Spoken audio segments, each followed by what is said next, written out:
Boa tarde, pessoal. Hoje, dando continuidade aos nossos bate-papos, às nossas entrevistas, estamos novamente ao lado do historiador, advogado e ex-secretário de Cultura do município de Paramirim, Antônio Juvandro Martins Neves. Hoje, quarta-feira, Semana Santa.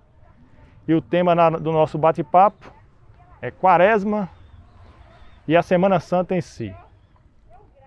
Juvandro, para começar, vamos começar do começo. Assim que inicia a quarta-feira de cinza, dá-se início à Quaresma.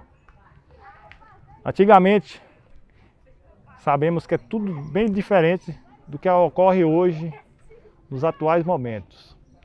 Como era naquele tempo? Bem, a Quaresma, como você falou, não quer dizer que tenha acontecido agora ultimamente. Como nós sabemos, a Quaresma nada mais é que a reconstrução, a vivência, a recordação dos mistérios da paixão, morte e ressurreição de Cristo. Então nós sabemos que não foi essencialmente na quarta-feira de cinzas nos anos últimos em que ela ocorreu. Demanda mais tempo. Naquele tempo, a Quaresma, quando entrava na Quaresma, o ambiente dos nossos municípios, aqui da nossa região, mudava bastante, né? Porque tinha aquelas lendas, as histórias de seres sobrenaturais. Daria para você especificar um pouco melhor para a gente? Bem, todos nós sabemos que a Quaresma, como eu disse no início, nada mais é que uma reconstituição de toda a história da paixão, morte e ressurreição de Jesus Cristo. Então, até o ano de 1325 depois de Cristo, não tinha assim uma celebração específica no calendário sobre a Semana Santa. Alguém ali e acolá, os cristãos comemoravam, relembravam o mistério da morte de Cristo especificamente, mas não tinha nada ainda decidido, designado como data.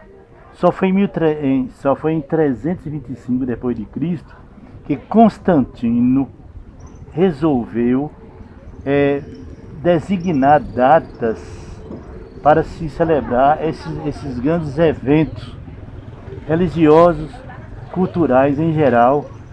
E aí a Semana Santa entrou nesse contexto. Então, foi daí que, passado mais algum tempo, em 1682, influenciado pelo Papa Silvestre I, que se estabeleceu a Semana Santa. Não foi propriamente a Quaresma, a Semana Santa, que começar-se-ia no domingo de Ramos, encerrando no domingo de Páscoa. Então, o domingo de Ramos, todos nós sabemos que é a entrada, relembra a entrada triunfal de Jesus em Jerusalém. Foi quando ele chamou os discípulos e ordenou que procurasse um jumentinho que estava amarrado defronte de uma determinada casa, que ele necessitava naquele momento. E foi ali que, quando trouxeram esse burrico, ele montou sobre o animalzinho e entrou na cidade de Jerusalém sob o aplauso do povo, que acenavam com os ramos que iam arrancando das palmeiras e balançavam por ali saudando-o. Então, isso foi aí o início da Semana Santa, o domingo de Ramos.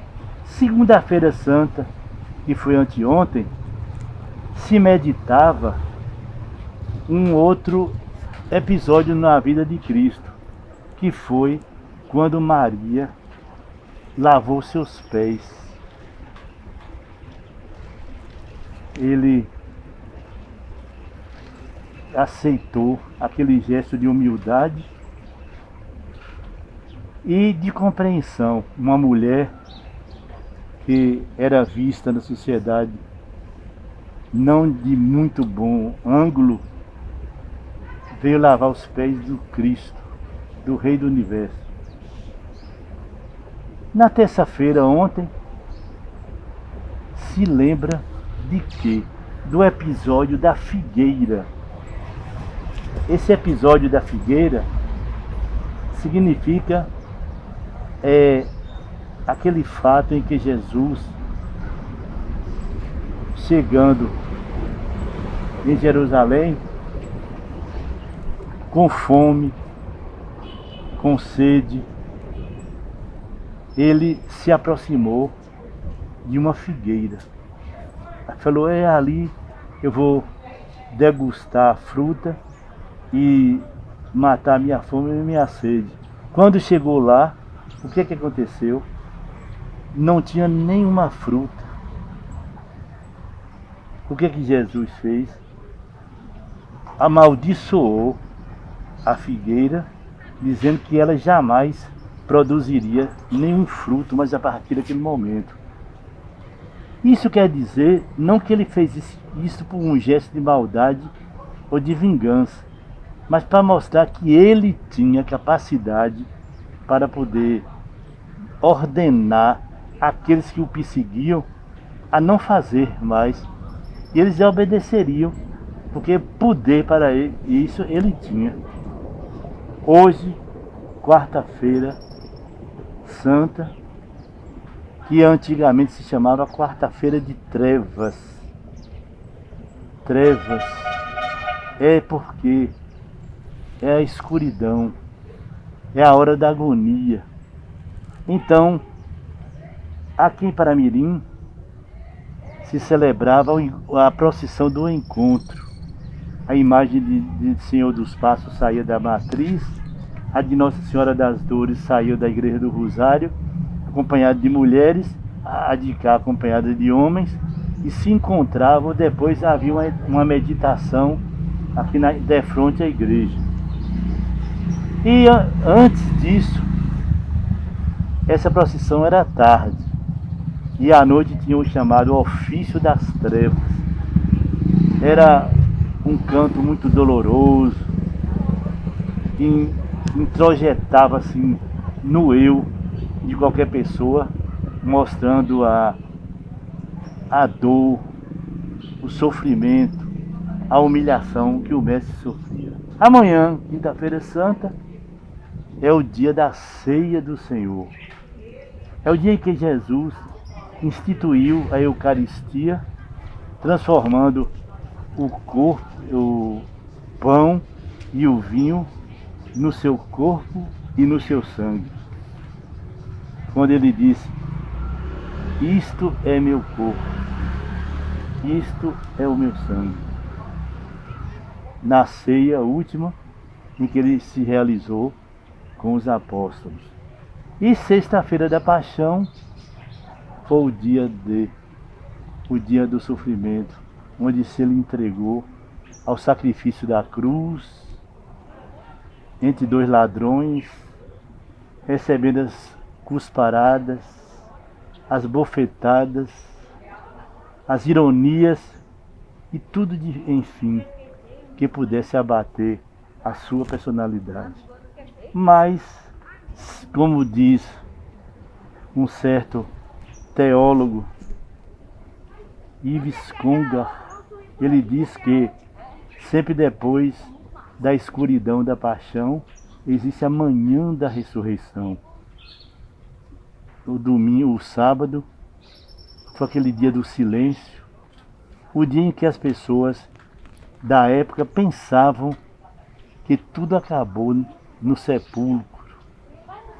Mas isso não aconteceu porque no domingo de Páscoa, o domingo da ressurreição, as mulheres foram ao túmulo, como era costume, para colocar perfume, para levar flores, como a gente tem costume de fazer isso nos cemitérios.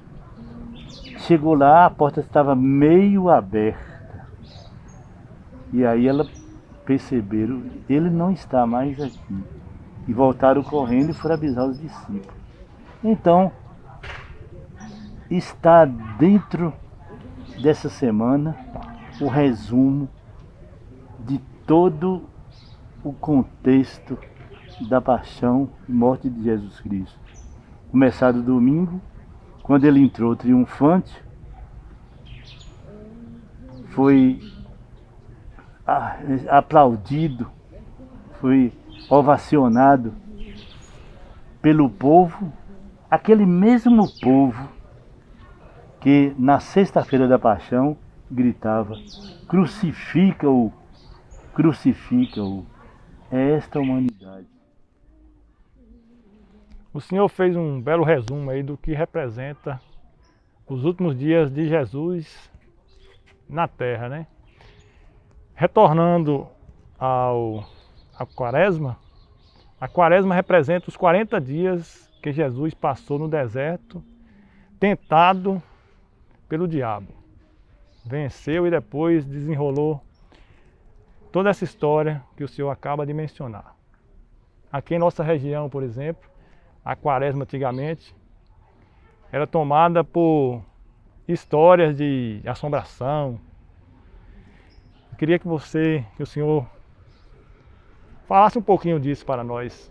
Hoje eu sei que já acabou praticamente. Com o advento da tecnologia, muitas mudanças foram acontecendo no decorrer dos tempos e tudo está mudado. Mas antes a superstição, aquelas crenças de lobisomem, mula sem cabeça, sempre existiu. Pois bem, eu disse aqui no início que o cume, a parte essencial da celebração ficou realmente dentro da última semana. Mas nós temos que voltar ao passado. Antes, o Jesus, antes de iniciar a Quaresma, existia aquilo que nós chamamos, que a gente ainda celebra, a gente ainda comemora com muita alegria, com muita participação, o Carnaval. Carnaval, pelo contexto da palavra, significa carnis vale, levale, do latim, que significa adeus carne. Por quê? Porque quando se idealizou a Quaresma, ou seja, os 40 dias para recordar Jesus no deserto, nessa época, dentro da liturgia da religião, não permitia usar carne, principalmente a carne vermelha, especificadamente a carne vermelha, carne de boi, carne de porco, carne de ovelha, nada disso poderia usar. Então, como iria ficar de quarta-feira de cinzas ao sábado de aleluia, sem ninguém comer carne. Então eles faziam 3 dias antes de iniciar a quaresma, faziam a despedida.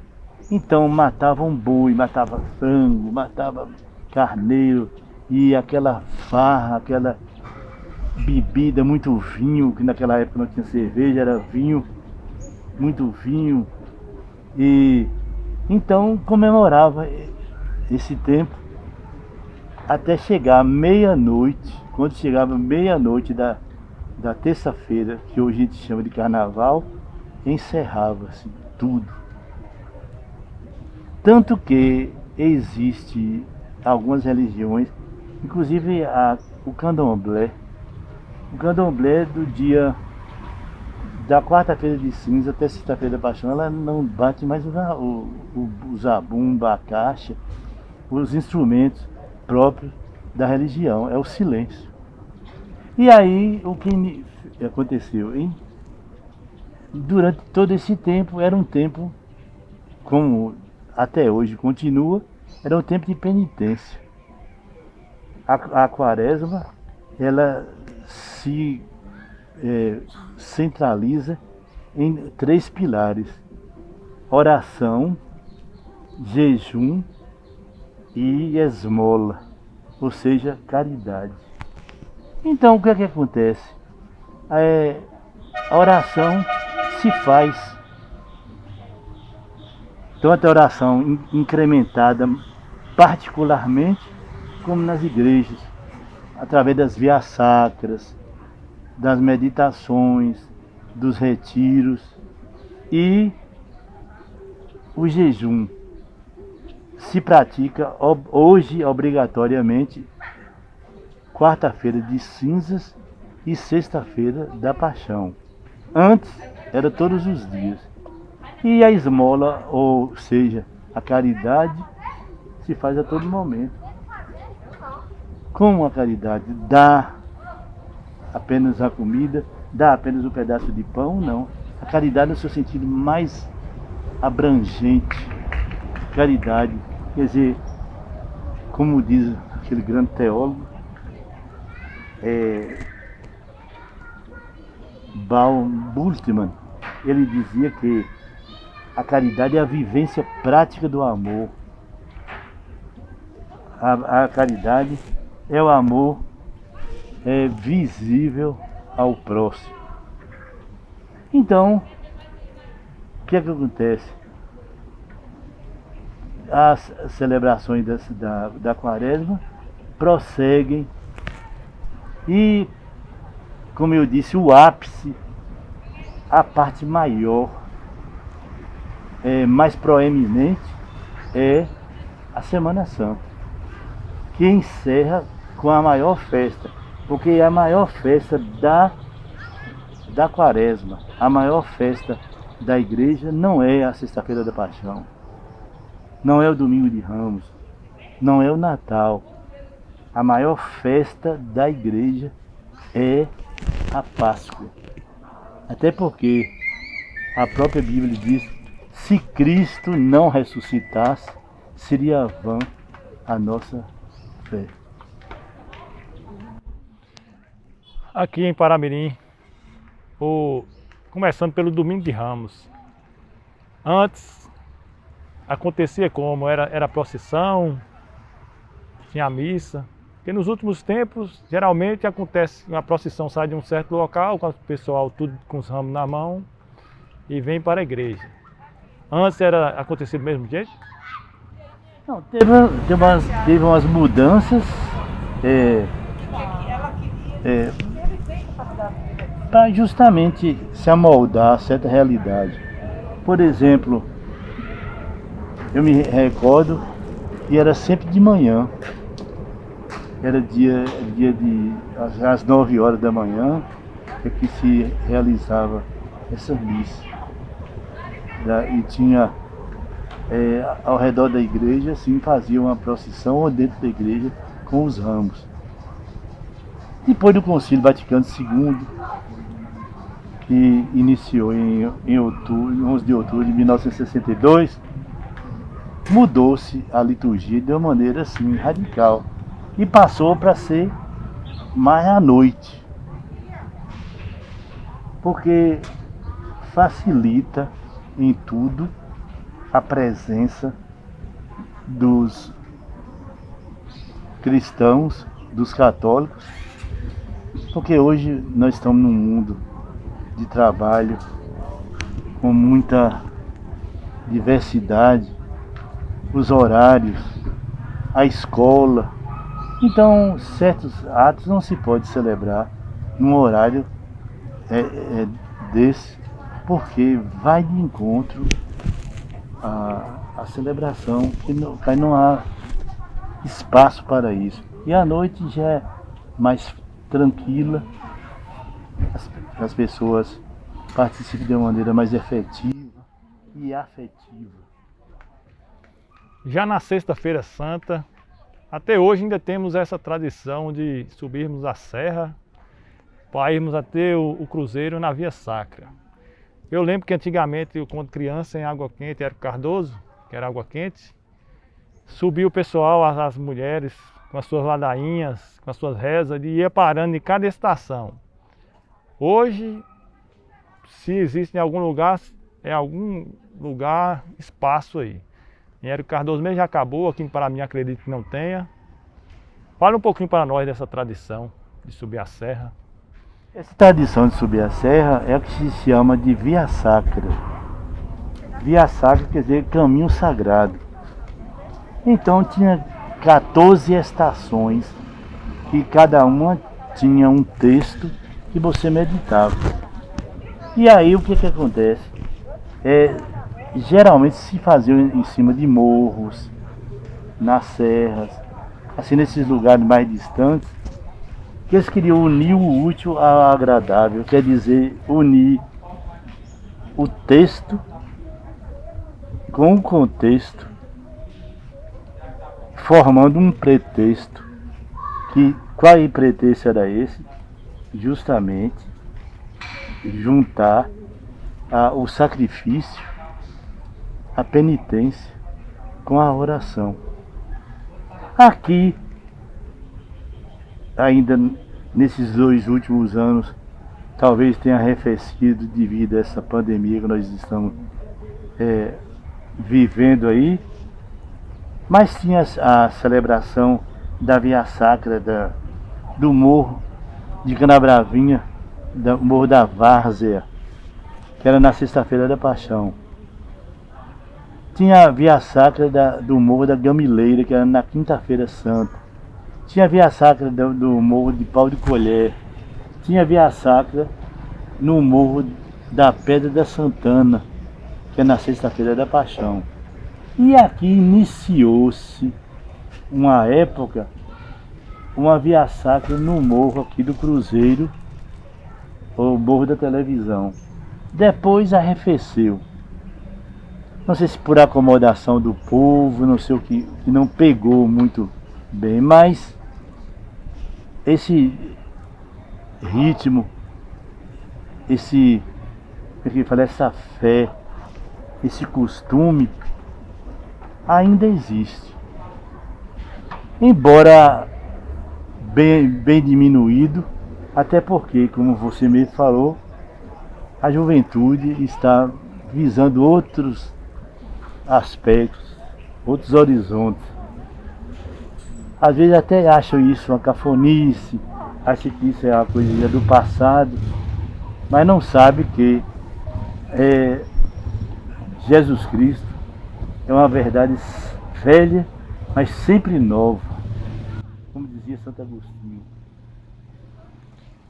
Referindo ainda à Sexta-feira da Paixão, lembro-me muito bem, Érico Cardoso, sempre eu ia para lá, os afilhados levando debaixo do braço um frango, uma galinha para presentear seus padrinhos. Hoje, praticamente, eu acho que sumiu. Comente um pouquinho para nós aí, se o senhor já fez isso também. Já recebeu? Eu sei que já, porque afilhado que o senhor tem muito. Realmente, é um costume muito antigo, em que na Sexta-feira da Paixão, os afilhados iriam tomar a bênção dos padrinhos. Alguns levavam um presente, que era um frango, levavam requeijão, levava qualquer outra coisa, mas também recebiam de volta do padrinho, né? Então, eu me lembro que eu tenho 1.426 afilhados. Muitos deles iriam lá me tomar a bênção. Ultimamente não tem ido, porque de uma maneira assim bem sutil, assim bem serena, eu fiz eu entender que o essencial é nós vivermos. O essencial é nós vivermos todo dia justamente essa fé encarnada na vida. Essa fé que justamente é onde fala sobre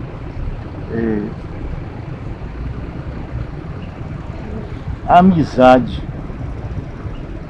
Para mim, eu acredito e vejo que não só Sexta-feira da Paixão a gente tem de dar atenção ao padrinho e o padrinho ao afilhado, mas todos os dias da vida,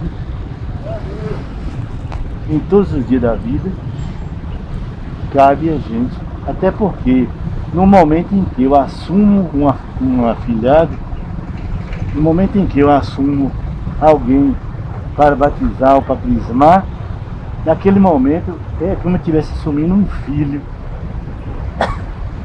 recebendo um filho para criar. Eu tenho que dar o apoio em todos os sentidos, não somente um dia do ano.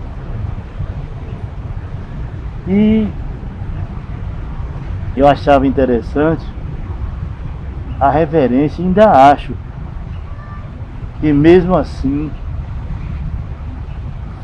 alguns vão em casa, a gente encontra na procissão à noite, eles tomam bênção, a bênção com aquele maior assim, reverência.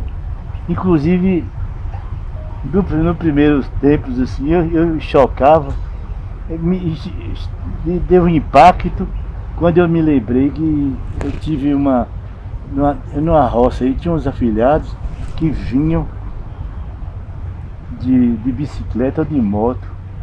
Quando chegava em casa para me tomar bênção, eu tomava de joelho.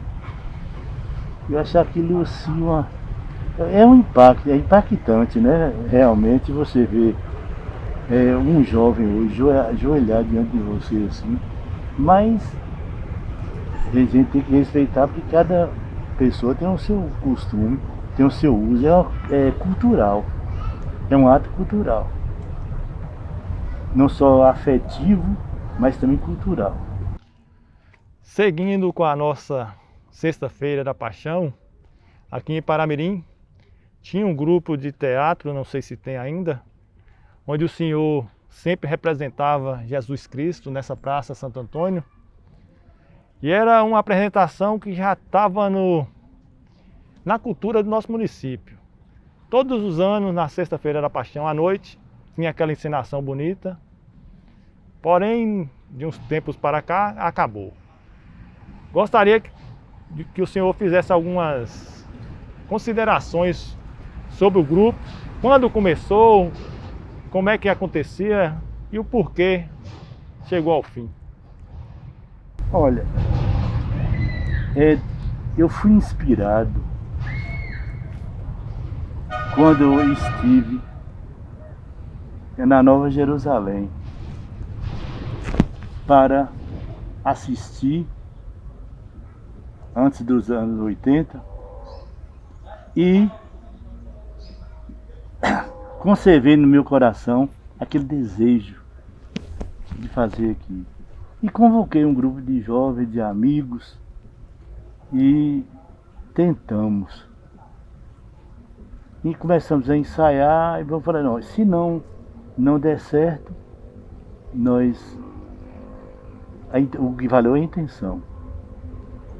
E nisso nos preparamos, fizemos o primeiro ato, o primeiro ano. Foi começado pela ceia, realizada num auditório antigo que tinha na Praça do Rosário. De lá, nós seguimos o roteiro da Avenida Doutor Aurélio Rocha. Teve o julgamento de Pilatos na porta da igrejinha do Coração de Jesus. Aí descemos e justamente o caminho, a Via Dolorosa, onde o Cristo foi crucificado aqui na praça com os açoites e tudo isso. E nisso nós comemoramos assim durante uns 5 anos. Depois, Tulinha, que é um mestre em teatro, assumiu conosco e incorporou essa comemoração, essa celebração da Paixão de Cristo no teatro Cena em Palco, que durou mais ou menos de uns 14, 15 anos. E cada ano nós tínhamos mais assim participantes, inclusive chegamos até a 120 atores e atrizes. Acontece que não vão recordar justamente as coisas ruins, a gente deve passar uma borracha, mas houve uma certa pessoa que podou a celebração. Achou que não estava correspondendo, não sei o que e tal, e colocou mil desculpas e foi esfriando.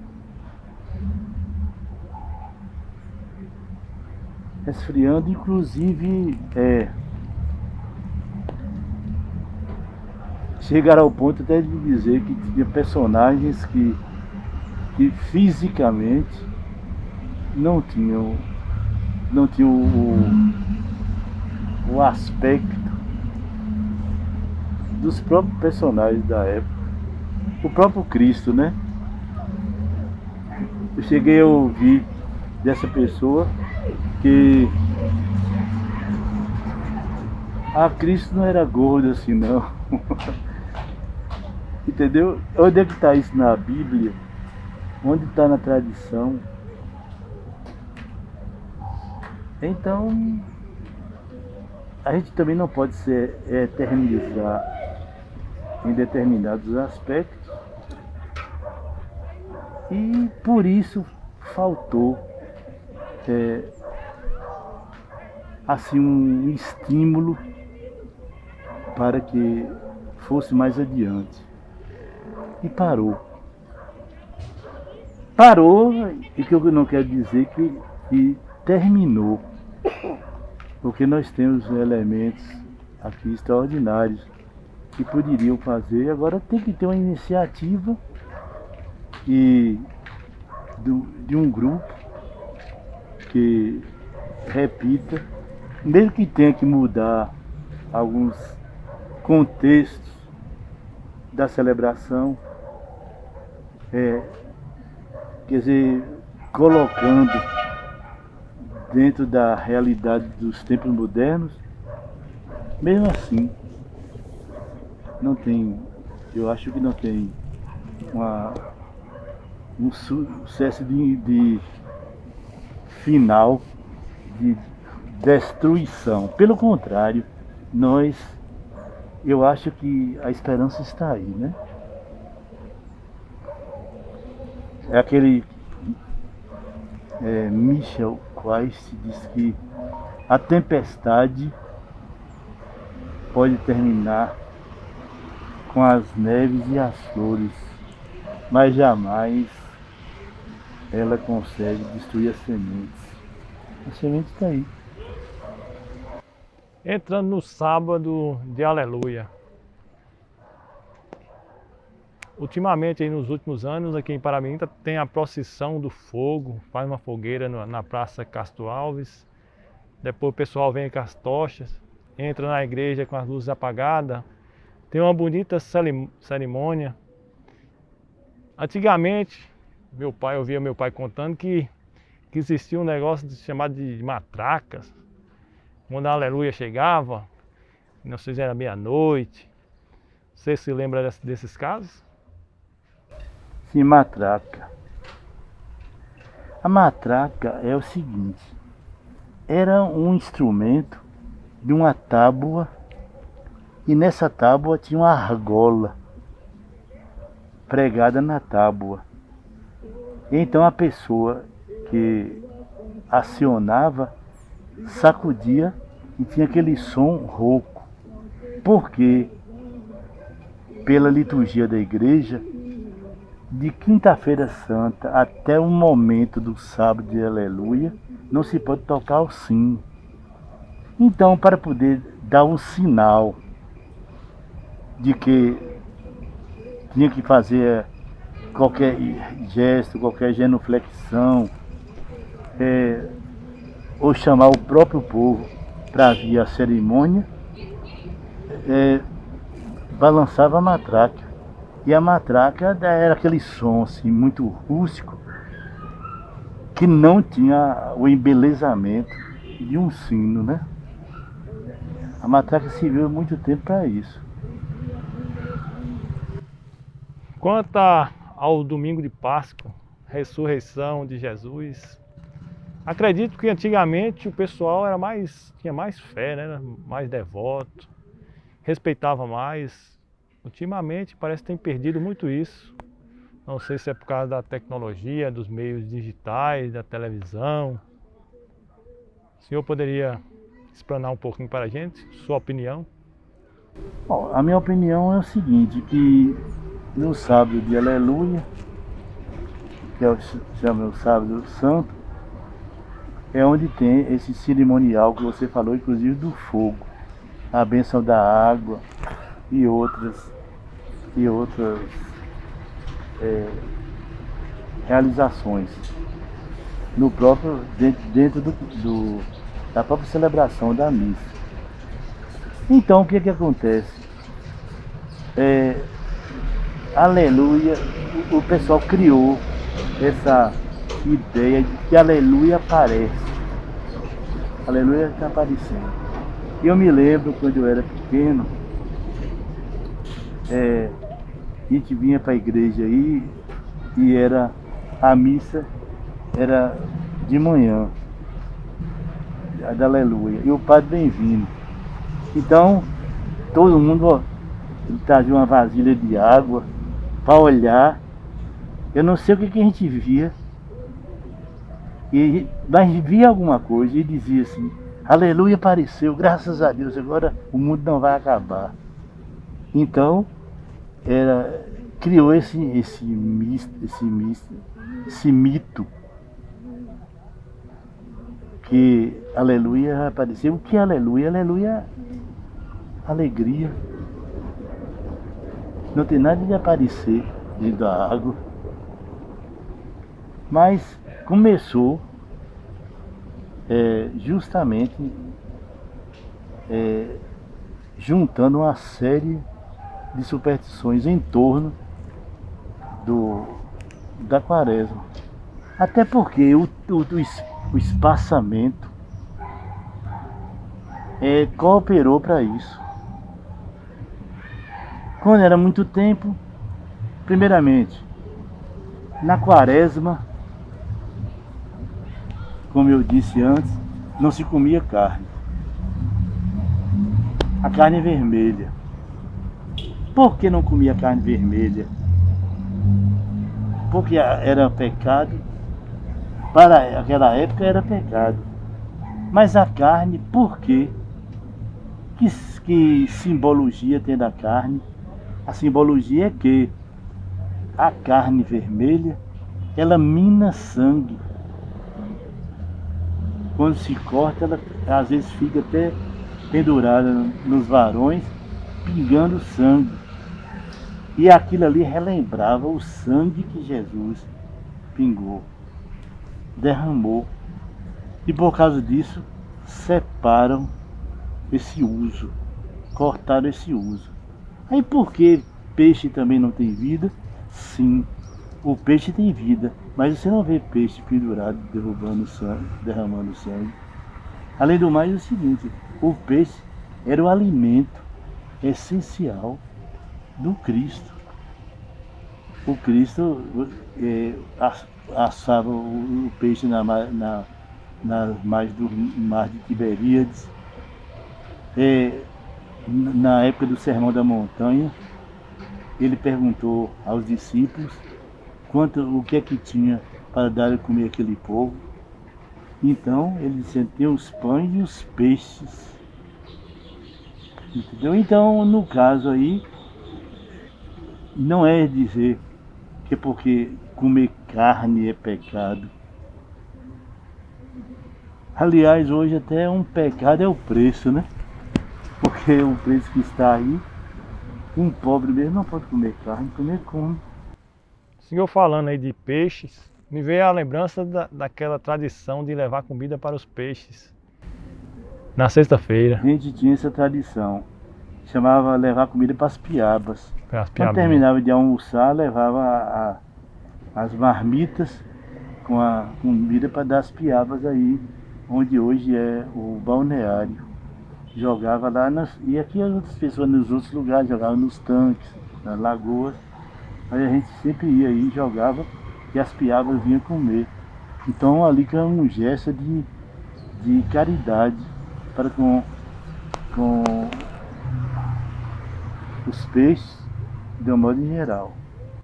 A Semana Santa em si é cheio dessas simbologias, né? Do começo ao fim, tem todos esses movimentos que faz dela algo bem especial, tanto para a cultura como para a religião. Acredito que ela esteja mais forte na religião católica, né? Que tem todos esses movimentos ligados a ela, até porque foi a primeira religião aqui do Brasil e até hoje é uma das mais fortes. E essa Semana Santa, com essas histórias, esses mitos, tudo está ligado à história da Igreja Católica.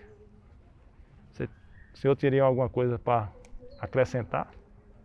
Por exemplo, no início você me fez a pergunta sobre as crendices, as superstições que o povo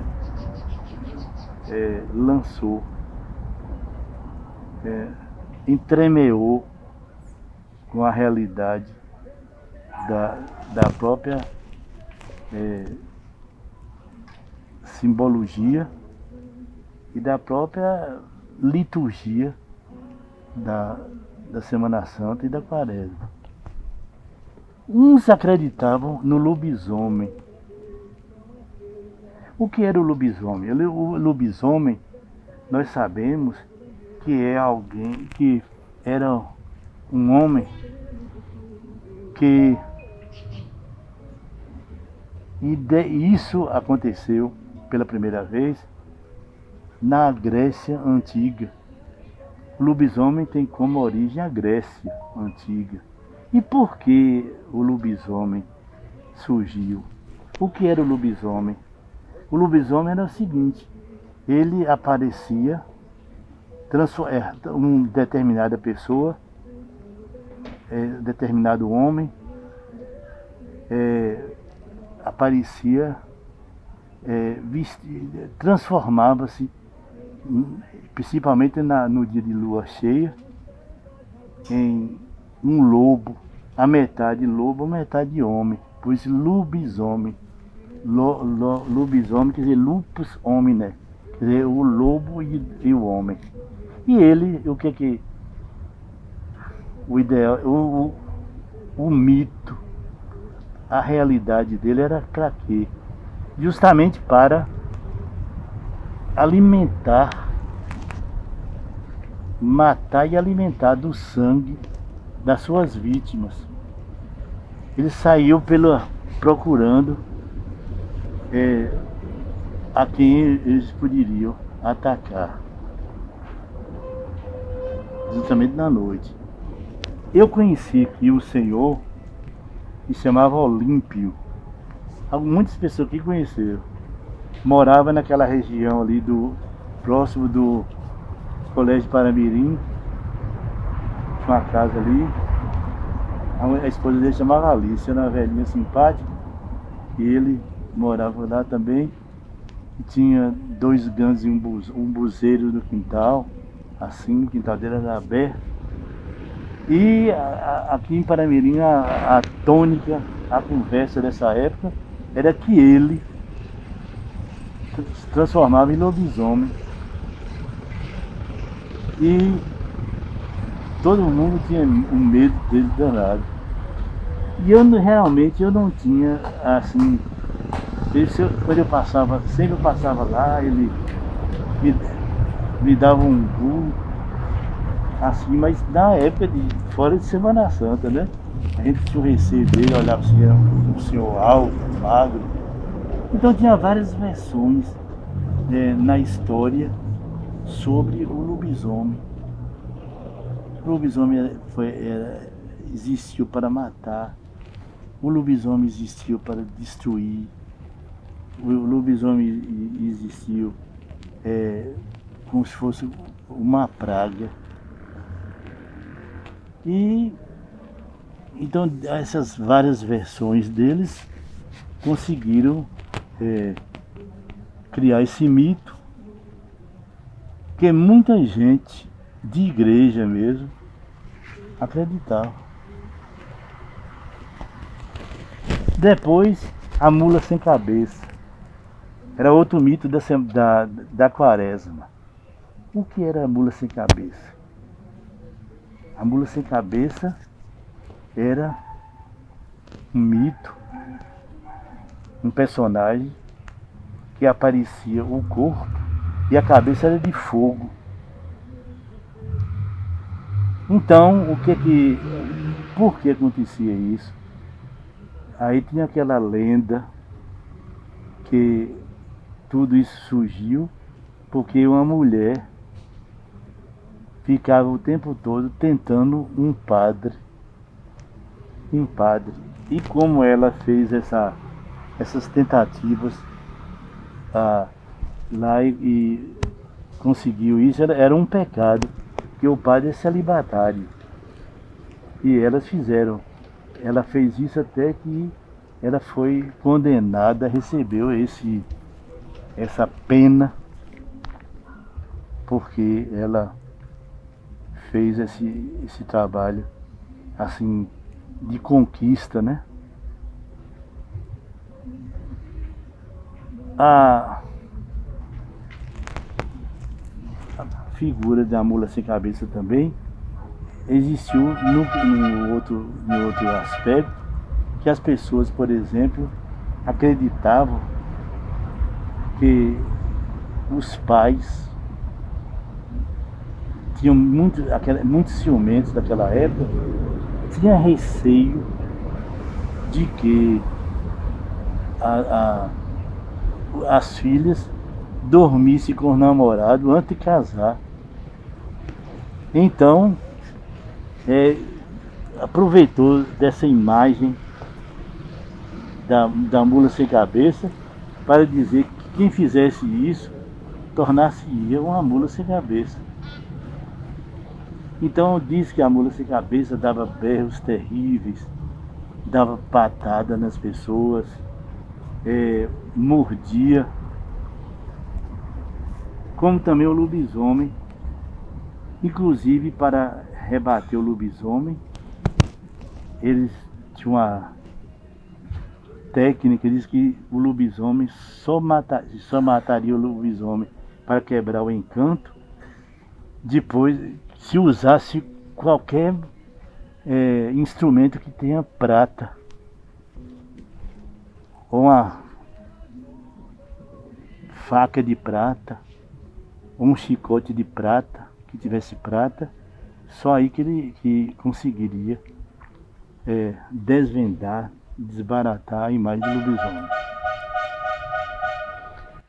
Para encerrar o nosso bate-papo, estamos vivendo atualmente no Brasil, no mundo, essa pandemia, e queria que o senhor esclarecesse um pouco Jesus no atual momento. O ano passado tivemos o carnaval no Rio de Janeiro, o pessoal fizeram muita chacota com Jesus e depois veio essa pandemia.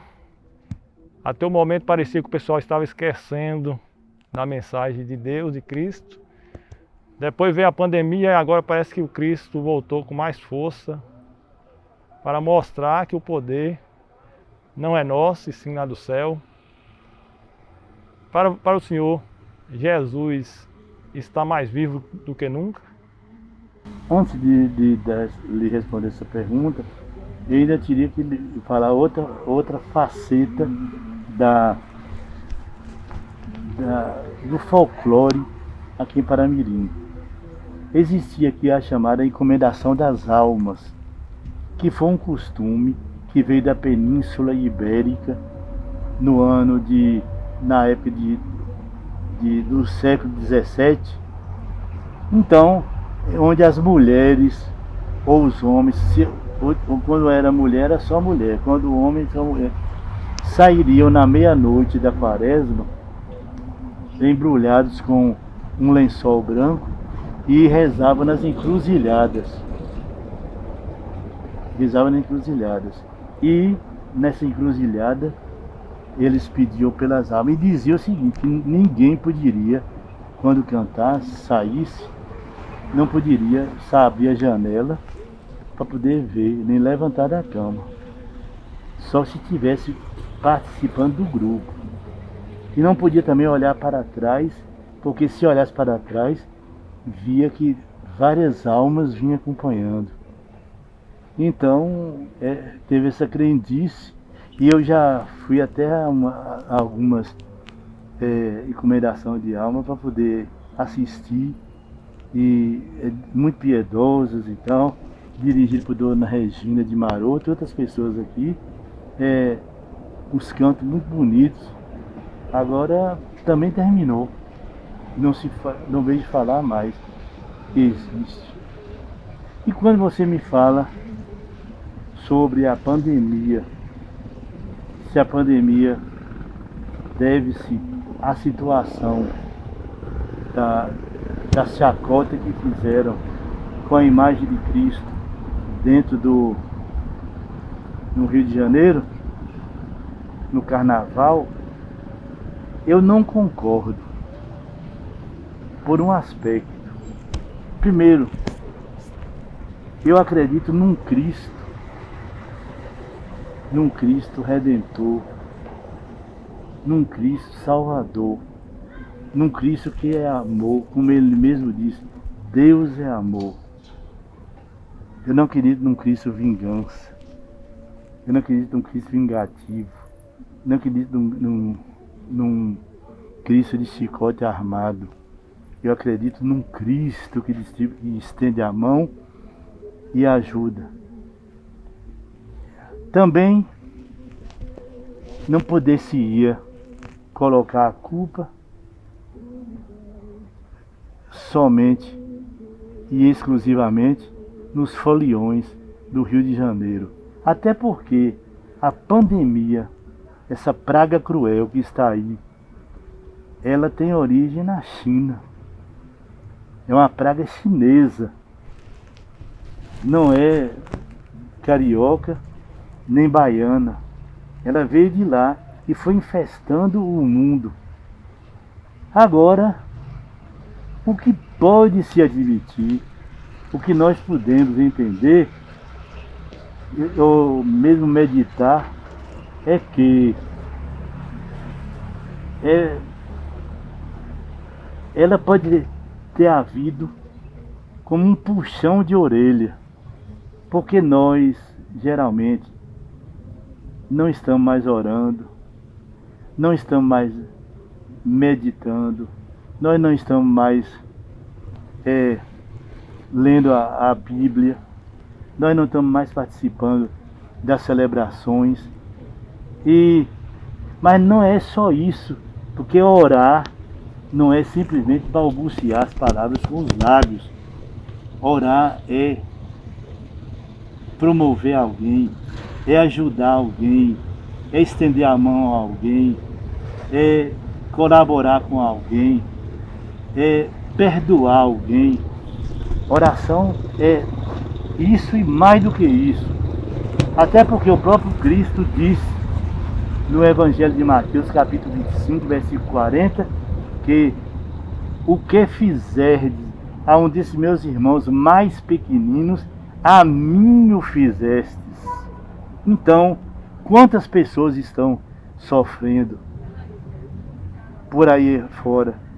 Falta um pão, falta o abrigo, está o amontoado nas prisões, 740 mil presos no Brasil, a maioria pobre, analfabeto,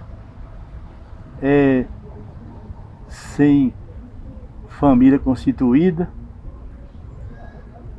e negros.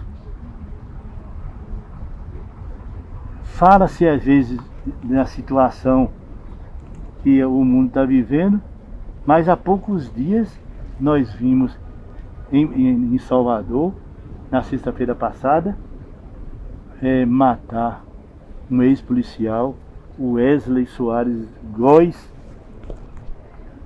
brutalmente na praça pública, porque ele fez um desabafo, deu uns tiros de fuzil para o ar, em protesto a uma situação que estava havendo governamental. Então, mas não é só isso. Quantas e quantas injustiças proliferam pelo Brasil em fora, pelo mundo em fora. Tem mais gente aí, nós sabemos que tem gente aí que está mais preocupado com o bacalhau do que com a paixão de Cristo. Eu acredito que a Semana Santa nós estamos realmente na saudade dos atos religiosos, mas a saudade, como diz Neymar de Barros, é uma doença que só contagia quem ama. Se tem saudade de uma celebração, de um ato, de uma encenação, de uma caminhada para a serra,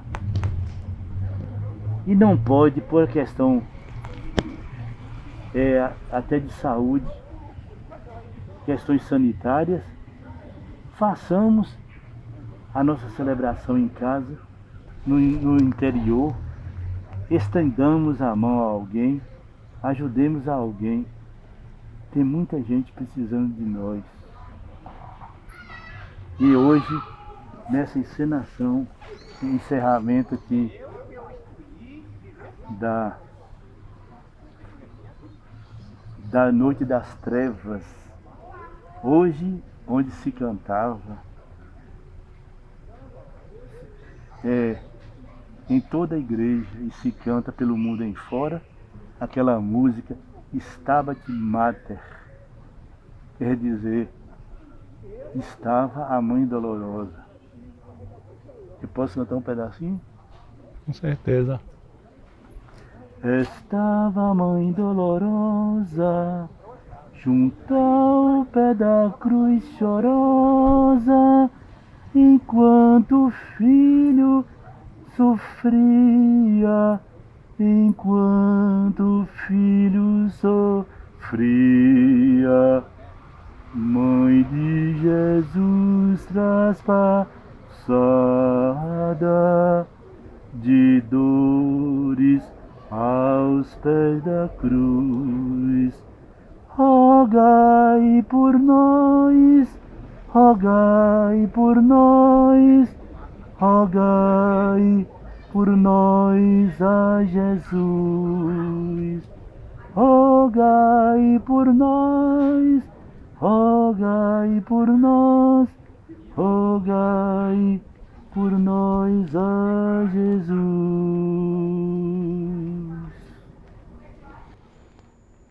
Esse foi o nosso bate-papo de hoje sobre a Semana Santa.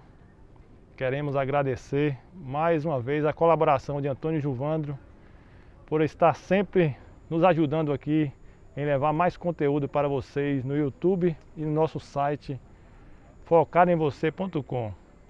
Breve teremos mais bate-papos tão interessantes como esse, com outros temas relacionados à nossa região e ao Brasil inteiro. Nosso muito obrigado e tenha agora que já está de noite, tenha uma boa noite.